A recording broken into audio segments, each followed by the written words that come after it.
good morning, good afternoon, good evening. You're listening to the Thai Expat Daily Show. I'm your host Kieran Mack and thanks for tuning in. Don't forget to like this video if you're watching us on YouTube and please do subscribe. We're also available on Apple Podcasts, Spotify, Amazon Music and a host of other podcast players. Now that that's all done, let's jump into today's show.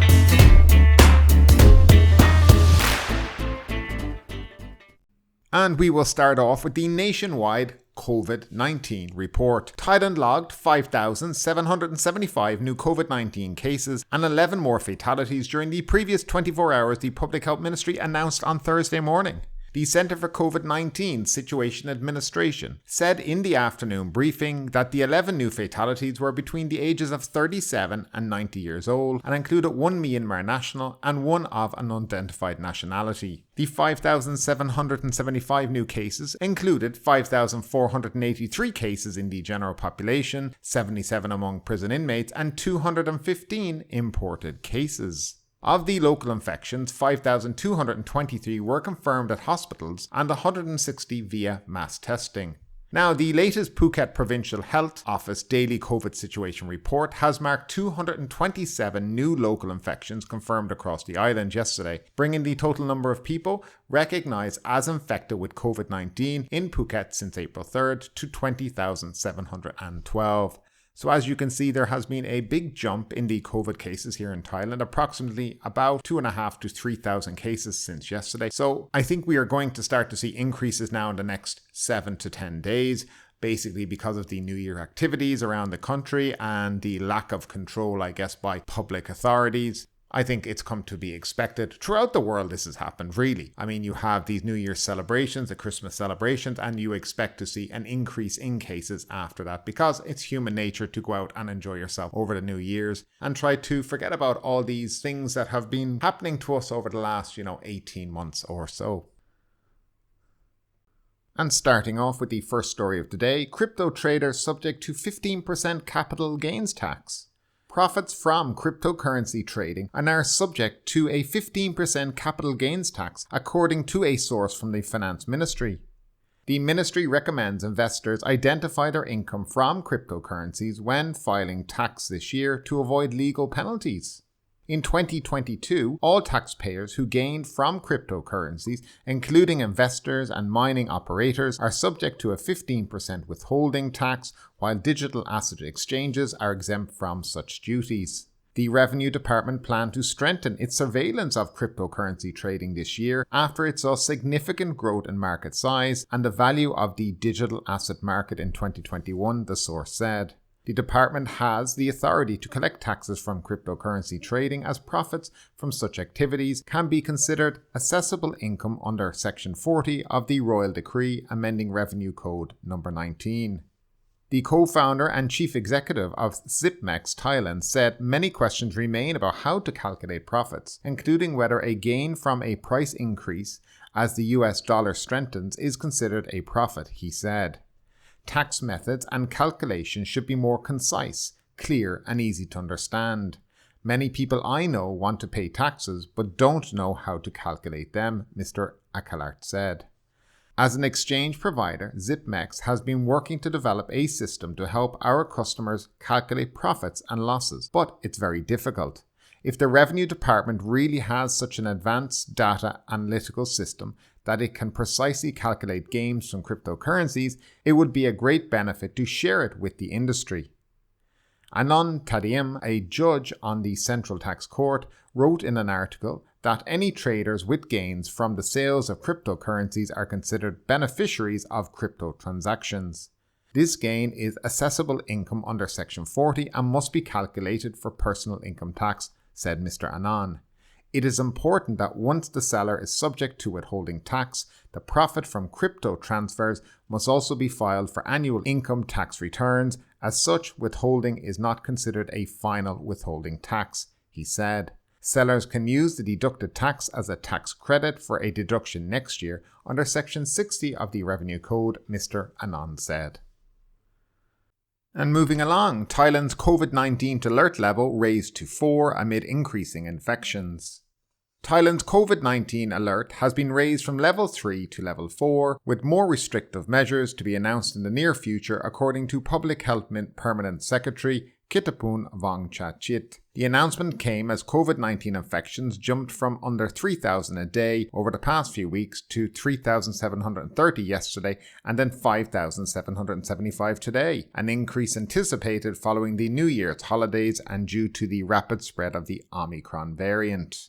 More closures of high-risk venues and tighter rules are expected under the COVID-free setting and universal prevention measures, said Dr. Kiattibhoom, as the ministry seeks to reduce travel, both interprovincial and daily commutes. This also includes working from home while gatherings are discouraged. Public Health Permanent Secretary said, "I would like to urge people who recently returned from another province to closely monitor their health for at least 14 days, and it would be great if they could work from home," said Dr. Kiattibhoom in a press briefing. Level 4 alert may lead to the resumption of the ban on alcohol consumption at eateries and a quarantine for all international arrivals. The highest alert level is 5, which would involve a curfew and a ban on gatherings of 5 or more people. Thailand has suspended new Thailand Pass applications since December 22nd over Omicron concerns after the reopening of many parts of the country to overseas visitors on November 1. More than 2.2 million people have been infected with COVID-19 since the third wave began in April 2021. Yesterday, Director General of Medical Services, Dr. Somsak Ekisip, said Thailand is facing the fifth wave of the COVID-19 pandemic sooner than anticipated. Over 41 million people out of 69 million have received 2 vaccine doses to date. Now, just to confirm what the alert level is and what the guidelines are for alert level 4. So alert level 4 basically means refrain from eating and drinking in restaurants, refrain from entering risky places, avoid meeting people outside of your home, avoid groups, refrain from taking public transport, refrain from going abroad, and the last one, which is very interesting, is quarantine on entry to Thailand. So this was announced today by the Ministry of Public Health. It also came with another announcement, which we will discuss later on, which actually conflicts with this one, which is something that is pretty normal here in Thailand, to have the same ministry giving out different information and conflicting information. But yes, I think the ministry sees a problem coming in the next, 7 to 10 to 14 days and are anticipating this and trying to deal with it. I don't see any kind of ban on international travel coming, but I definitely can see it continuing where we're at the suspension of the test and go and only the Phuket sandbox being the sole method of entry into the country. Now, let's hope we don't get to the level 5 again, where we're going to see closures all throughout the country. We're going to see curfews reinstated and stuff like that. I just can't see that happening unless things get really, really bad. And in my opinion, really, really bad here would be 50,000 plus cases per day. And if they hit those numbers, yes, possibly we might see level 5 being reintroduced. But I think it would take a significant hike in the numbers to go that far and get that bad. So yeah, obviously we're going to keep an eye on this. Fingers crossed the level 4 is only kind of like mildly disruptive to us here in Thailand. But yeah, we'll continue to keep an eye on it and we'll update you as we get information here on the show. And moving straight along, high season ends early. Tourism operators in popular destinations face more cancellations as the prolonged suspension of the Test and Go scheme is dampening enthusiasm for the remainder of the high season.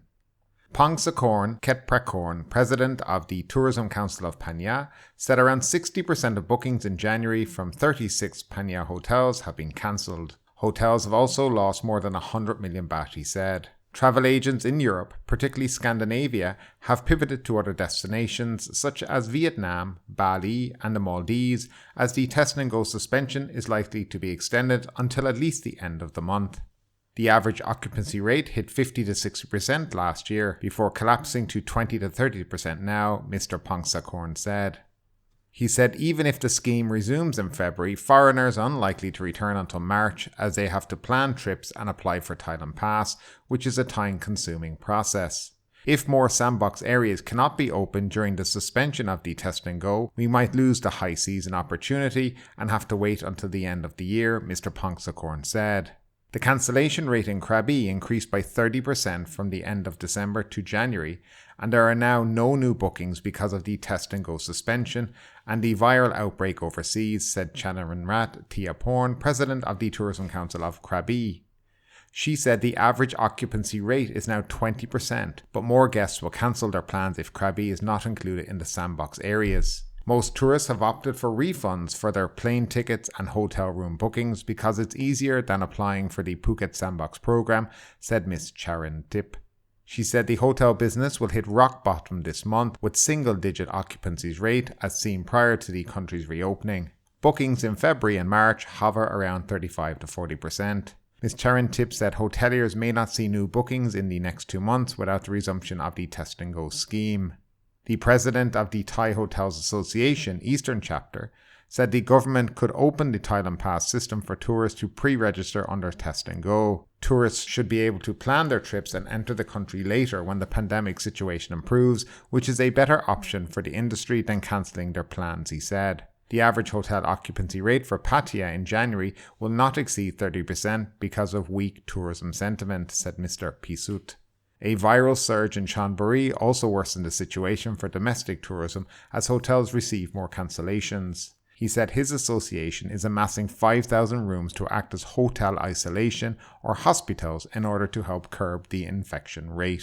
So this was all pretty much inevitable with the cancellation, or let's say the suspension of the Test and Go program until January 4th. Now, it didn't help that when January 4th came along, the government actually didn't have a statement for the tourism industry and for potential tourists who wanted to come here. Instead, they kicked it down the road for another 3 or 4 days and were unprepared in what they should be doing. Now, this, in my opinion, is completely unprofessional and shows a lack of understanding of tourism in this country, which is very strange considering it makes up 20% of, the GDP here each year, or it used to up until 2020. In these areas such as Pattaya and Krabi, yes, you are seeing a lot of cancellations from the big tour operators such as TUI, who, and in fairness to them and other companies, what can they do? If you want to go to Khao Lak at the moment, okay, and you want to come to Thailand, you're going to have to do 7 nights in Phuket before you can come to Khao Lak. Now, Khao Lak and Krabi are pushing to try have their own sandbox, similar to that of Phuket. That's in the works. They've drawn up plans, but whether or not it will get approval is kind of a 50-50 toss of the coin at this stage. Some of the problems that these areas would have is really a lack of medical hospitals in that area. So for example, in Pattaya, they really only have Takupa Hospital, and that just can't handle the amount of PCR testing that's needed. The same with Krabi as well. So yes, they want to do these things, but maybe PCR testing and things like this may be their downfall. Also, if you're having a sandbox, then you have to have an enclosed area, and unfortunately Khao Lak is not an enclosed area, and neither is Krabi. These are big areas within the province which are very hard to control. You're not going to be able to tell locals you can't come in and out or checking people all day. If we flash back to August of last year, they attempted to do a sandbox for Pattaya as well. Now what happened basically with that was there was no checkpoints in and out of it. People were just flowing in and out. There was no way to control the population of tourists that were coming in and out. Now, if their plan is to do this again, they need to have a detailed plan that's more than just a piece of paper. What generally happens with these plans is they're put down on a nice PDF document with lots of colors and, flashy images on it. And the plan is no more than that. There's no substance to the plan behind it. And that's generally what leads to the mass confusion then for hoteliers and hospitality businesses in these areas. Because when you dig deeper and you start to want to know how things run and operate, there's really no system. And that has led in the past to a lot of confusion within hotels in these areas. So yes, if they're going to do this and they want to do this, and I completely agree that they are trying to save their high season, because if this drags on another month or two, high season will be over, and we are looking in these areas and the rest of Thailand to November 2022. And how many hotels can hold out to that? They'll basically have been closed for nearly 3 years, I guess, 2.5 years. So yeah, it's a difficult situation. You can understand where these hotels are coming from, where these associations are coming from. They're trying to represent their members as best they can with the government. But of course, at the end of the day, the government will do what they think is best for the country as a whole, not just in relation to the hospitality industry. They have to look at health and safety and public health and whether or not they see it as a reasonable project that can be implemented in a safe and meaningful way. And next up, Test and Go, nightlife resumption, decision at key meeting today. The future of the Test and Go program for air travellers and reopening of night entertainment are key issues to be trashed out at a meeting later on today. Foreign Ministry Deputy Spokesman Natpanu Napakon said the Centre for COVID-19 Situation Administration will decide today if the suspended Test and Go program will resume soon. The scheme, which provides for quarantine-free entry after one night in a designated hotel, was suspended on December 22nd in an attempt to curb the spread of the new Omicron coronavirus variant. Mr. Natapanu said daily meetings of the CCSA since the new year have focused on when the suspension should end and the scheme restart. This will be finalised at the CCSA general meeting later on today, he added. The Friday meeting will also decide on the opening up of pubs, bars and karaoke parlours, according to both Mr. Natpanu and the CC Assistant Spokeswoman Sumani Vasharisin. Prime Minister Prayut Chan-o-cha will chair the meeting as well. The Public Health Ministry has indicated it does not favour the quick resumption of the Test and Go programme and also wants to delay the resumption of night entertainment because of the highly contagious nature of the Omicron variant. Under the current circumstances, there is no plan to bring back Test and Go, Opus Karnawimpong, Director General of the Department of Disease Control, said on Tuesday.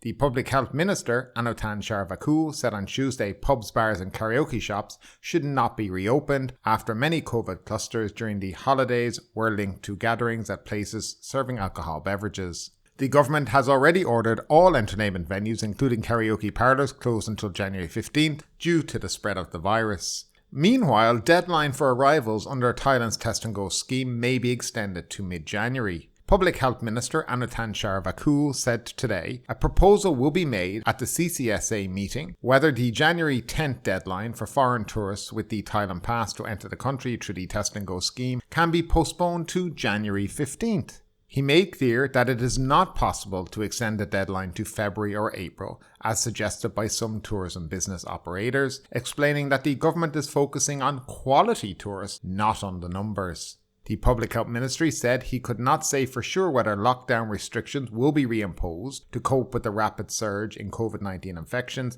since the end of the long New Year holidays, adding, however, that the Disease Control Department has proposed some high-risk areas be declared COVID-19 orange zones, under which restrictions such as no alcohol service in public venues and mandatory quarantine for foreign arrivals can be imposed.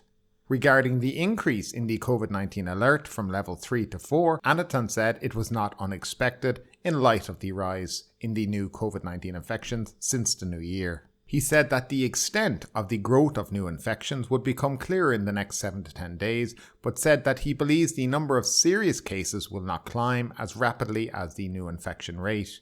He reminded the public that hospital beds are strictly for the very sick, as evaluated by doctors, and those who have mild symptoms or asymptomatic cases will have to remain at home or in community isolation facilities. So that's just a quick update on what is coming later on today. They have the big CCSA meeting, I think around 12:30 in the morning, and then we should start hearing some news depending on how long the meeting will be by mid-afternoon, 3 or 4 o'clock, and then we'll have a show the next day for you with what was announced. Now, the Public Health Ministry are talking about moving the January 10th deadline for coming to Thailand under your current Thailand Pass to January 15th, though I think a lot of the damage has already been done because I think a lot of people have cancelled their flights already and their holidays or have moved it up already to just before January 10th. And now have decided to participate in the Phuket Sandbox scheme. That's a very small minority, by the way. As usual, different information coming out. As we said, they've moved to level 4, which actually has in the rules that all international arrivals would have to quarantine on arrival. But yet, in the same day, he also announces that we might extend the Test and Go arrivals to January 15th. Doesn't really marry up together very well, so I don't know who exactly is in control of what's being said at the Ministry of Public Health, but I suggest they have one person talking and make sure what they're saying actually makes sense and, the different statements are in line with the policy that they've just implemented. For me, there has been too many conflicting statements over the last few days, and I think that has led just to mass confusion. And as I've always said before, the tourism industry needs confidence, and people want confidence in the destination they're going to. And if you're going to keep putting out conflicting statements and information, then you have to expect that people are not going to travel. They're going to cancel what they're doing, and they're going to look for alternative destinations where things are a lot more stable. But I put it out to you guys out there. Where do you see all this going? Do you see Thailand entering lockdown in the next couple of weeks? Do you see the Test and Go program being reinstated at the end of the month? I'd love to know your comments down below in the comments section as always. And moving along, Pattaya hotels hope to open as isolation facilities for patients. The administration of Banglamung district in Thailand's Chonburi province, which includes Pattaya, is making preparations to convert hotels into hospitals with a capacity to accommodate 2,500 COVID-19 patients initially if daily infections continue to rise steadily. Chonburi province may also be declared a COVID-19 red zone again, as the province saw 769 new COVID-19 infections in the past 24 hours. The daily infection rate has overtaken Bangkok's top spot since Sunday. Total infections in the province since last April have soared to 115,902, with more than 4,000 people still being treated in hospitals. The death toll is 794, according to the Provincial Health Office.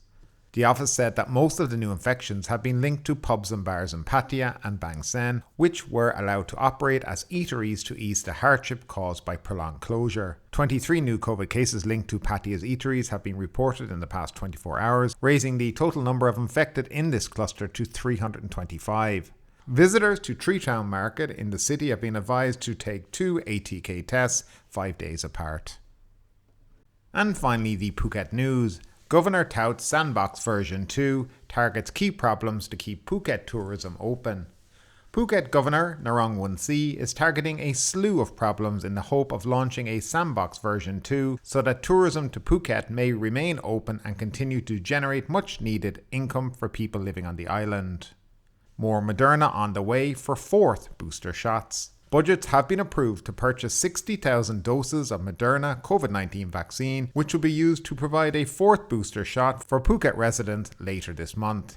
And finally, Phuket scrambles for hospitals to keep tourists out of hospitals. Phuket health officials are scrambling to identify some 780 rooms at hotels across the island to serve as home isolation rooms for tourists infected with COVID-19 but suffering only mild symptoms of infection instead of having the infected tourists admitted to hospitals. But ultimately, with this story or anything else that stood out to you today, I'd love to know your thoughts in the comments down below. Because yes, this is a news show, but it's also a conversation. Now keep that conversation going. Make sure you like this video, subscribe to the channel, share the video, and do all the good stuff that does help that YouTube algorithm. But ultimately, my name is Kieran Mack. You've been listening to the Thai Expat Daily Show, and we will see you next time.